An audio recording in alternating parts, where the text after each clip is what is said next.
Gagawa po tayo ng kimchi.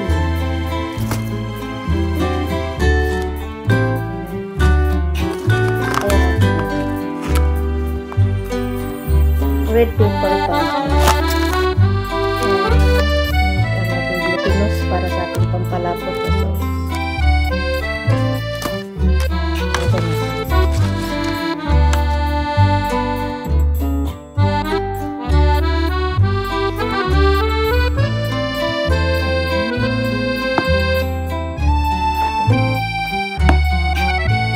Kilos.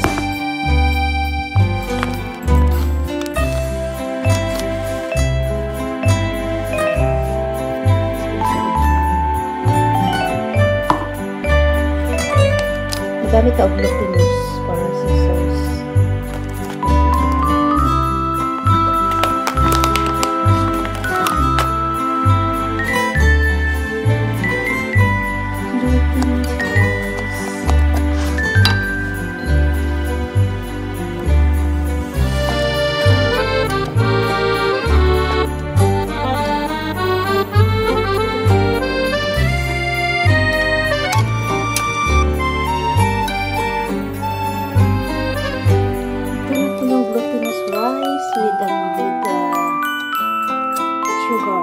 White sugar. Tapos, i-mix na natin ito. Tapos,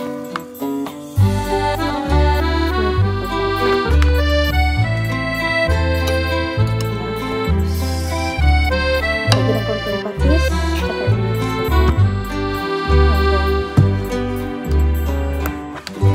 inano mo natin. Ibinabad muna natin sa asin.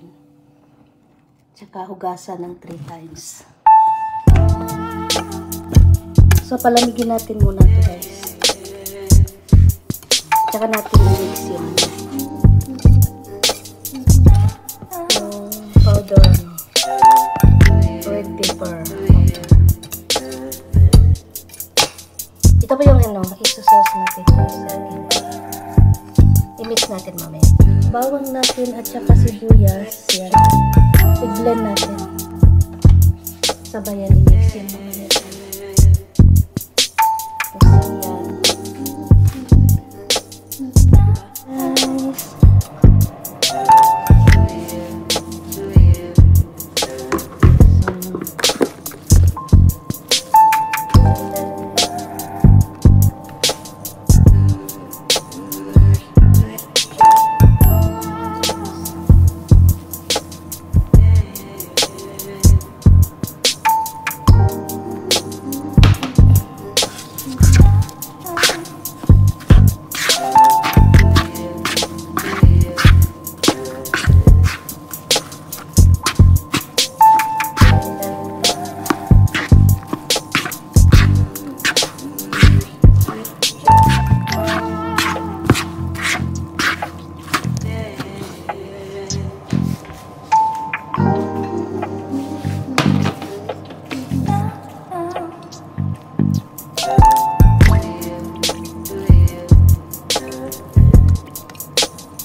Ayan na po ang aking kimchi.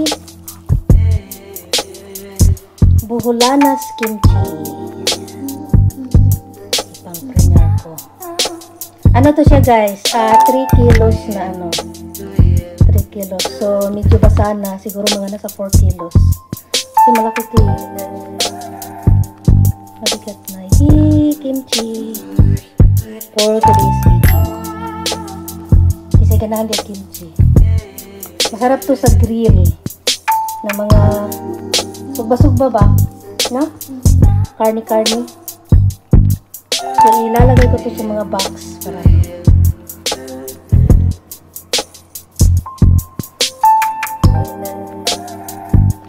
hindi to masisira, guys. Ilalagay lang sa ano, sa ref.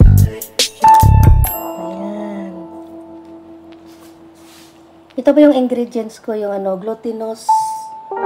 Tapos, yung ano, red pepper powder. Tsaka ano, yung sugar and garlic onions.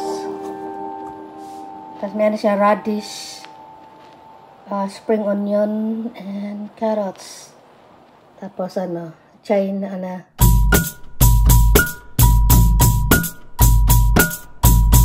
yung ano, cabbage.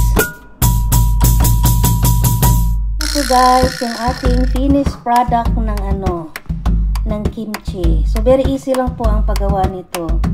So, magayak lang kayo ng sibuyas, carrots, and radish, saka itong ano, itong Chinese cabbage. Ano lang to siya guys, ibabad lang to ng asin ng 30 minutes. Tapos, pagka nagtubig na yung ano, hugasan mo siya ng 3 times, tapos i-drain.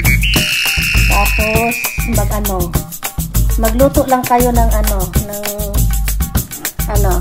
glutinous powder. Iluto nyo hanggang sa lumapot. Tapos, lagyan ng ano, konting sugar. Tapos, pagkatapos na magluto guys, yung ano, yung garlic at saka onions, i-ano yun, i-giling.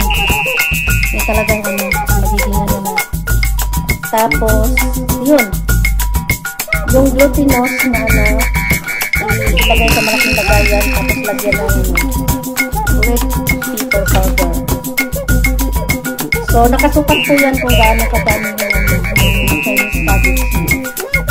So, para balance yung lasa at saka hindi marami, hindi kulang.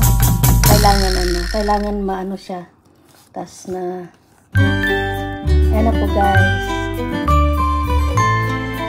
Very easy lang po. Tsaka hindi din ito hindi rin ito madaling masira. Ilagay mo lang sa ref. Pag ilalagay natin dito sa box, yung mga ganitong box. Tapos maglalagay din ako sa maliliit para ano, isang hubot-hubot lang. Kasi ibibigay ko po sa mga kaibigan. Kasi ano po, bigayan kami dito. Para meron ako, nawala sila, yun, magbibigay ako. Tapos kung meron din ako, meron sila nawala ako, magbibigay, nabigayan ko. Masarap po to sa mga ano, ihaw-ihaw. Lalo na pag-farming, pag-asay na. Diba? Ang galing. Wow! Thank you for watching. Ito po. Ito na po ang ating finished product ng kimchi. So, ilalagay na natin dito sa box, guys.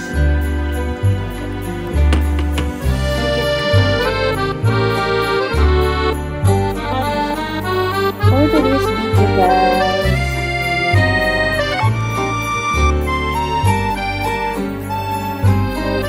Sarap. Perfect.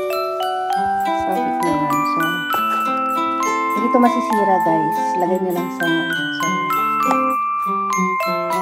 dami na po. Inano ko, 4 kilos for my gift.